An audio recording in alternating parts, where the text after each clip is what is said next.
इश्क़ रसूल में झूम तसव्वुर में कुल खतरा को चूम मोहब्बत का पैगाम दिया जाए। तुम्हें हंसी आई, जितना है हंस लो अफलाक के साए तले, कब्र पे रोना पड़ेगा और खाक के साए कब्र में रोना पड़ेगा, खाक के साए। अब जरा रोने की तरफ मुंह बनाओ, रोने की तरफ। अगर न रो सको तो बनाओ, मुंह बनाओ रोने की तरफ और जोर से बोलो या रसूल अल्लाह उन्जुर हालना या हबीब अल्लाह इस्मत लना इन्ननी, बोलो इन्ननी हाथों उठा कर इन्ननी फी फहरे हममिम व मुखरहम मुखरकुन खुशियती सही लना अश्का लना या रसूल अल्लाह, या रसूल अल्लाह। नजर आता नहीं, बोलो नजर आता नहीं कोई सहारा, या रसूल अल्लाह मदद को आए मेरी खुदा, या रसूल अल्लाह। मोहब्बत से सुनो, हजरत खालिद बिन वलीद कहते कि कहने लगी मैं तुम्हारी बीवी हूं, मैं तमीम हूं, तुम्हारी टोपी लेकर आई, यही टोपी जो तुम भूल गए, शायद इसी वजह से ये मुसीबत तुम पे आ गई।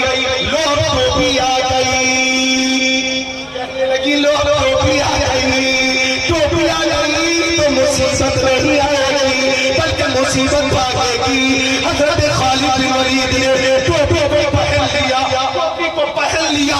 रावी अल्लाह की कसम खाकर कहता है कि टोपी पहनकर जब खालिद बिन वलीद ने हमला किया तो बड़े बड़े पहलवानों को मैदान छोड़कर भागना पड़ा। रूम में शानदार फतह हासिल हुई। उस जंग में भी हजरत खालिद बिन वलीद ने यही फरमाया कि ये कामयाबी मुझे अपनी ताकत की वजह से नहीं मिली बल्कि मुझे मुस्तफा की बरकत से मिली। अब जो लोग मुस्कुरा रहे थे अब तो मोहब्बत रसूल में मुस्कुरा रहे हैं। सुभान अल्लाह, जरा बोल दो मोहब्बत से सुभान अल्लाह। लहद पे इश्क़ के शहजाद लेके चले, अंधेरी रात सुनी चराग लेके चले। शुरू में मैंने जुमला कहा था कि मरने के बाद हमें जिंदा होना, ये बात याद रखना। यहीं से तकरीर मेरी खत्म होगी और रुखसत हो जाऊंगा। मैं ये बता दूं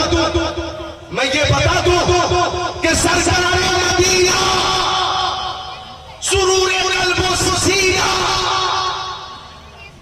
की शान तो ये है, इधर देखो, ये तो मुझे मुबारक की बात है। मेरे नबी की शान तो ये है कि उलमा भी शान मुस्तफा इस अंदाज से शायद पहली बार सुनेंगे, शायद पहली बार ही सुनेंगे, समझे आप? चूंकि ये बात मैं 1962 से किताब से लेकर आया और बहुत ही मोतबर किताब से लेकर आया। जरा मोहब्बत से बोलते हैं सुभान अल्लाह।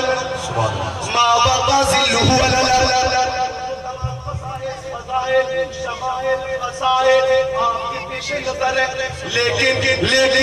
लेकिन इस तस्वीर से पहली बार आप सुनेंगे मा वक़ा ज़िल्लुहु अला, मेरे नबी के जिस्म पर का साया ज़मीन पे ज़ाहिर नहीं होता था। मा ज़हरा क़ौलुहु अला, मेरे नबी की इस्तिंजा शरीफ फरमाते थे तो फज़ला शरीफ जमीन फौरन अपने अंदर छुपा लेती थी। वलीदा मख्तूना, मेरे नबी की खानदान की बरखत का शुदा पैदा हुए।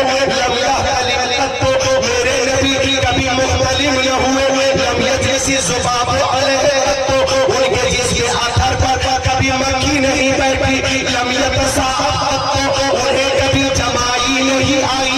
तनामु ऐनुहु वला यनामु क़ल्बुहु, उनकी आंखें सो जाती थी लेकिन दिल बेदार रहता था। लम यहरिका रकीब अलैहा क़त्तु, जी जानवर पे मुस्तफा एक बार बैठ जाते वो जानवर फिर कभी भी दलता नहीं था। यंज़ुरु मिन ख़ल्फ़िही कमा यंज़ुरु मिन अमामिही,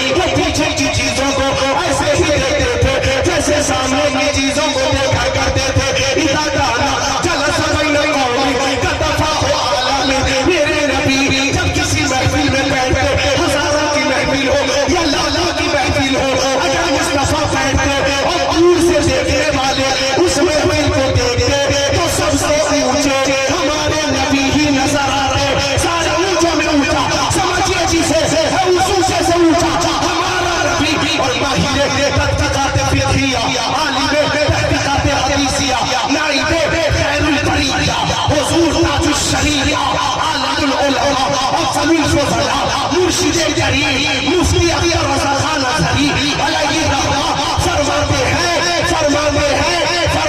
हैं मुस्तफा एक साफ़ी यका आप है, यकीन जिसको यका ना जाया आप है, आपकी खातिर बनाए तो जहां अपने खातिर जो बनाया आप है, आपकी तलब को देखा जानती कब्र में पहुंचा तो देखा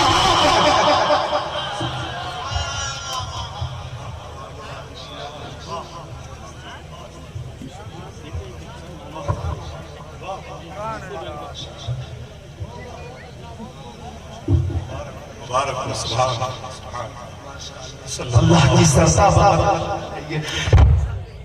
वो इंसान है ये कुरान का ईमान बताता है, ईमान ये कहता है मेरी जान है ये मोहब्बत है मोहब्बत। अरे मोहब्बत एक लिए तुम्हें आदे रिसालत है, ज़माने नबवी है, हज़रत अब्बास है, मेरे नबी के चचा हज़रत अब्बास का मकान मस्जिद नबवी से मुत्तसिल था, मस्जिद नबवी से उनका मकान मुत्तसिल था और एक परदाला था, परदाला जब बारिश होती थी ना पानी गिरता था और छींक नमाजियों के ऊपर आ जाती थी, छींक नमाजियों के ऊपर आ जाती थी। अमीरुल मोमिनीन हज़रत उमर इब्न ख़त्ताब परदाला को उखाड़ कर फेंक दिया, हज़रत उमर ने उखाड़ कर फेंक दिया, हज़रत अब्बास आए देखा परदाला नहीं है, हज़रत अब्बास आए का परदाला किसने उखाड़ा? लोगों ने कहा 22 लाख मील पर हुकूमत करने वाला बादशाह अमीरुल मोमिनीन उमर इब्न ख़त्ताब ने उखाड़ा है, इसलिए कि परनाला से जो पानी गिरता है ना छींक नमाजी के ऊपर आती है। हज़रत उमर ने फेंक दिया उखाड़ कर, हज़रत अब्बास मुस्तफा के चचा ने हज़रत उमर के खिलाफ मुकदमा दायर कर दिया। चीफ जस्टिस हज़रत उबई इब्न कअब मुस्तफा के सहाबी वो काजी थे, काजी चीफ जस्टिस वही थे। हज़रत अब्बास ने वही पे मुकदमा दायर किया कि मेरा परनाला उमर इब्न ख़त्ताब ने उखाड़ कर फेंक दिया है। तवज्जो चाहूंगा गौर करना, अल्लाह अकबर, अदालत में उमर इब्न ख़त्ताब पेश हुए हैं। फारूक आज़म अदालत ने कहा 22 लाख मील पर हुकूमत करने वाला बादशाह जब अदालत के करीब आया ना तो उनको इंतजार करना पड़ा। जब मुकदमे की समाअत से उबई इब्न कअब फारिग हुए तो उमर को बुलाया गया, हज़रत उमर आए और उबई इब्न कअब से बात करने लगे। हज़रत उबई ने मुंह पे हाथ रख दिया कि अभी आपको बोलना नहीं है, मुत्तली अपनी बात करेगा फिर हमें बोलने की इजाज़त मिलेगी। अभी आपको खामोश रहना है, अमीरुल मोमिनीन खामोश। हज़रत अब्बास से कहा गया अपना बात रखिए। हज़रत अब्बास ने कहा उबई इब्न कअब चीफ जस्टिस काजी साहब परनाला था मेरे मकान में, उसको हज़रत उमर ने उखाड़ कर फेंक दिया, उमर ने उखाड़ कर फेंक दिया है, हज़रत उमर ने उखाड़ कर फेंक दिया है। मैंने मुकदमा इसलिए दायर किया कि वो परनाला फिर से मेरे घर में लगा दिया जाए, मकान में लगा दिया जाए। हज़रत उमर ने कहा मैंने वो परनाला इसलिए हटाया कि छींक की वजह से नमाजी परेशान होते थे, बारिश के दिनों में छींक आती थी, इसलिए मैंने हटाया है। हज़रत अब्बास कुछ बोलना चाह रहे थे, चीफ जस्टिस ने कहा क्या बोलना चाहते बोलिए, तो उनका जुमला सुनो। उन्होंने कहा उबई इब्न कअब मेरा जो घर है ना वो घर मेरे नबी ने अपनी छड़ी से निशान लगा बनाने के लिए इजाज़त दिया था और मेरे नबी ने उस परनाला को अपने कांधे पे मुझे चढ़ा कर लगाया था। मेरे नबी ने वो परनाला लगवाया था, मैं उनके कांधे पे सवार था और फिर मैंने वो परनाला लगाया था। इतना सुंदर था बादशाह उमर का होश उड़ गया, सर झुक गया, ज़बान खामोश। जिस मुंह पे जब सुना कि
समझते हो?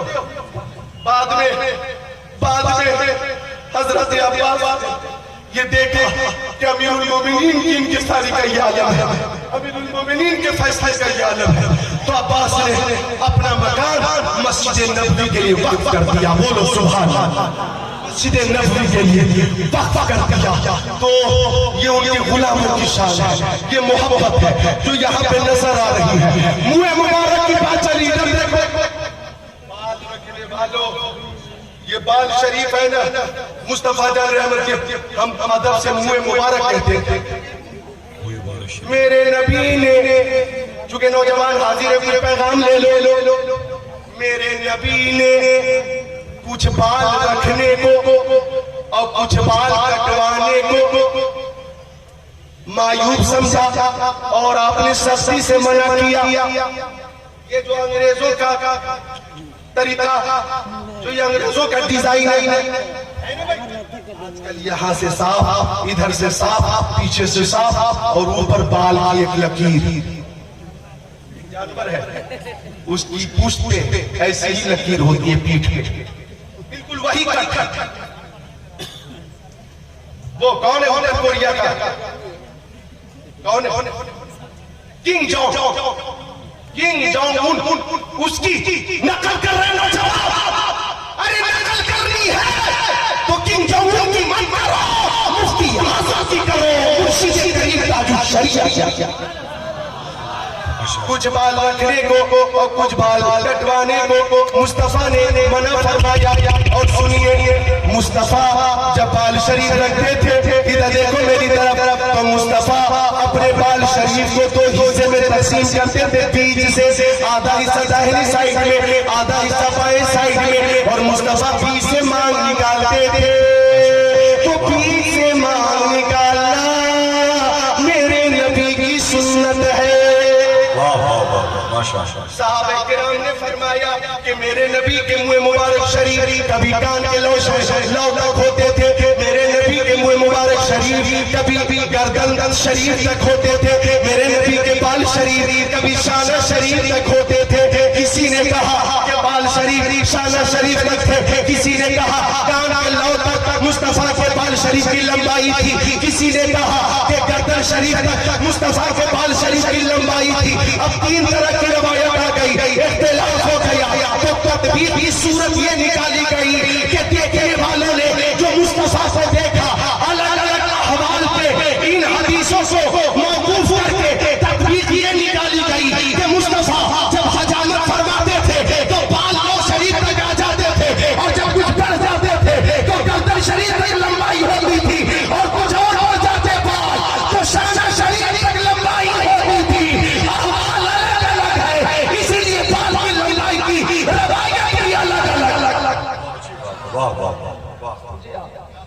तो नकल हमें मुस्तफा की करनी है, मुस्तफा की नकल करनी है, मुस्तफा की नकल।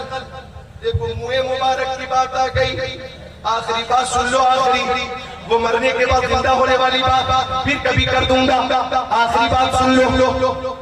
बुखारा में, शहर बुखारा में दो भाई थे, दो भाई सगे भाई। आखिरी बात सुन लो दिल के कान से। दोनों भाई के वालिद का इंतकाल हो गया, वालिद का इंतकाल हो गया, वालिद का इंतकाल हो गया। अब जो वरासत की तरका था, तकसीम शुरू हुई। इधर देखो, तकसीम शुरू हुई, तकसीम। इधर भी ऐसे ऐसे जल्लाद भाई हैं कि मैंने सुना जब तकसीम होती है ना, तो कुछ तो इतने जल्लाद हैं कि वो ईंट अगर हो तो 20 से तोड़वाते कि आधी तेरी आधी मेरी। चल रही है माँ बहने जो पहनती है ना, वो गले में क्या बोलते हैं उसको? अरे वो चांदी की मोटी वाली नहीं, हसूलिया, हसूलिया। मैंने सुना कि दो भाई ने अपनी मां के इंतकाल पे जब हसूली तकसीम की तो कीमत लगी कि कीमत ले लो। दूसरा कमजोर भाई बोला नहीं, 20 से तोड़ो। आधा हिस्सा तेरे लिए, आधा मेरे लिए। बिल्कुल तुम्हारी समझ अच्छी। कुछ ऐसे हैं अंग्रेजी तहसील वाले जिनके अंदर रहने का जज्बा नहीं। अरे सुनो, भाई भाई की मोहब्बत का तो वो अलग है कि मदीना शरीफ में एक सतघरवा था। क्या था? सतघरवा मोहल्ला था, उसका नाम था सतघरवा, जो उसमें 7 ही घर थे। कितने? 7। अल्लाह अल्लाह, इधर देखो मेरी तरफ। एक शख्स को किसी ने तोहफे में गोश्त दिया। उसने सोचा मैं 3 दिन से भूखा हूँ और मेरा पड़ोसी मुझसे ज्यादा भूखा, गोश्त अपने घर में इस्तेमाल न किया। दूसरे जो पड़ोसी थे उनको पेश कर दिया, उनके घर गोश्त आया। उसने सोचा हमसे ज्यादा भूखे तो हमारे पड़ोस के बच्चे गोश्त तीसरे घर में भेज दिया। उसने सोचा हमसे ज्यादा भूखे तो चौथे घर के बच्चे गोश्त वहां भेज दिया। चौथे ने 5वें को, 5वें ने 6ठे को, और 6ठे ने मोहब्बत में उसी 7वें को भेजा, और 7वें ने फिर पहले को भेजा, 7वें ने फिर पहले को भेजा। अब पहले शख्स के पास जब वो गोश्त घूम फिर कर आ गया तो उसने सोचा अल्लाह की मशीयत यही है कि हम ही इस्तेमाल करें। रवायत कहती है कि उस सहाबी ने गोश्त को पका कर अपने तमाम पड़ोसियों में भी तकसीम किया और खुद भी तनाउल किया। मोहब्बत होगी तो बरकत होगी, मोहब्बत होगी तो रहमत होगी। अल्लाह मोहब्बत की तौफीक दे। फिर कभी मोहब्बत के उन्वान पे तकरीर करूंगा इंशाअल्लाह। आखिरी बात यह कि दोनों भाई में जब तरका तकसीम होने लगा, वरासत तकसीम होने लगी, एक मकान तेरा एक मेरा, ये ले आधी जमीन तेरी आधी मेरी, ये ले आधी दौलत तेरी आधी दौलत मेरी, ये ले आधी रकम तेरी आधी रकम मेरी, ये ले बर्तन आधा तेरा आधा बर्तन हमारा, ये बिस्तर आधा तेरा बिस्तर आधा मेरा। माल की बराबर तकसीम हो गई तो वालिद के पास मुस्तफा जान रहमत के 3 मुँह मुबारक शरीफ थे, 3 अदद मुँह मुबारक शरीफ। तो बड़े भाई ने कहा एक मुँह मुबारक तेरा एक मेरा, और ये जो तीसरा मुँह मुबारक है इसे 20 से तोड़ देते हैं या काट देते हैं, आधा तुझे मिलेगा आधा मुझे मिलेगा। छोटे भाई ने कहा कि मुँह मुबारक को 20 से तोड़ा जाए, ये मेरी मोहब्बत को गवारा नहीं, ये अदब के खिलाफ है। मैं हर किसी से गवारा नहीं करूंगा कि मुँह मुबारक को तोड़ा जाए। मैं नहीं तोड़ दूंगा। अरे भाई ने मोहब्बत देखी तो कहने लगा इतनी मोहब्बत है तो सारी दौलत मुझे दे दे और तीनों मुँह मुबारक शरीफ तू रख ले। छोटा भाई इस तकसीम पर राजी हो गया। बोल दो जरा हाथों को उठाकर सुभान अल्लाह। राजी हो गया, राजी। अल्लाह अकबर 3 मुँह मुबारक शरीफ छोटे के हिस्से में और सारी जायदाद बड़े भाई को। लेकिन देखिए तो मशीयत रखी उस बड़े भाई को कोई मर्ज लाहिक हुआ। धीरे धीरे इलाज में दौलत खत्म होती गई, रकम खत्म होती गई। उसकी हालत ऐसी हुई कि वो रोड पे आ गया। और मुँह मुबारक की बरकत देखिए, मुँह मुबारक का मोजज़ा देखिए कि उस छोटे भाई की तिजारत में अल्लाह ताला ने इतनी बरकत दी कि दिन ब दिन बरकत होती गई, बरकत होती गई। एक दिन ऐसा आया कि वो छोटा मुहीब रसूल रईस आज़म बन गया, इलाके का सेठ बन गया। क्यों? ताज़ीम मुस्तफा और मोहब्बत मुस्तफा की वजह से। रवायत कहती है जब उस छोटे का इंतकाल हुआ, आखिरी बात सुन लो, छोटे का जब इंतकाल हुआ तो मुस्तफा ने सल्लल्लाहु अलैहि वसल्लम ख्वाब में एक बुजुर्ग से फरमाया कि ऐलान कर दो, ऐलान ना दे। आप उलमाए किराम भी से कैच कर ले, ये दलील है, दलील कैच कर ले। मुस्तफा ने फरमाया एक बुजुर्ग से इलाके में ऐलान कर दो, किसी को कोई हाजत पूरी करवानी हो, अगर कुछ चाहिए तो मेरे इस आशिक की कब्र पे पहुंचकर इस आशिक के वसीले से दुआ करे तो अल्लाह दुआ कबूल फरमा लेगा।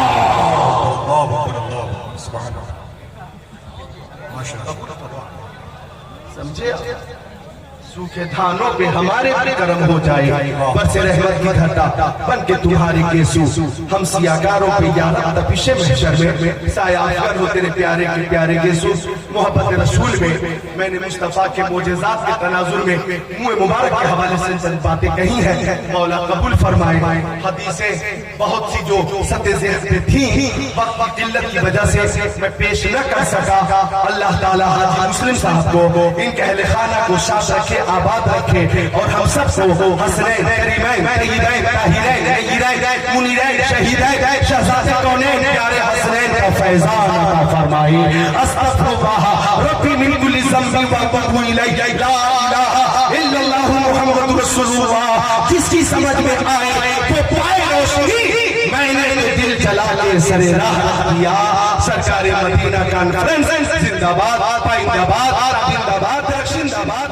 अस्सलामु अलैकुम।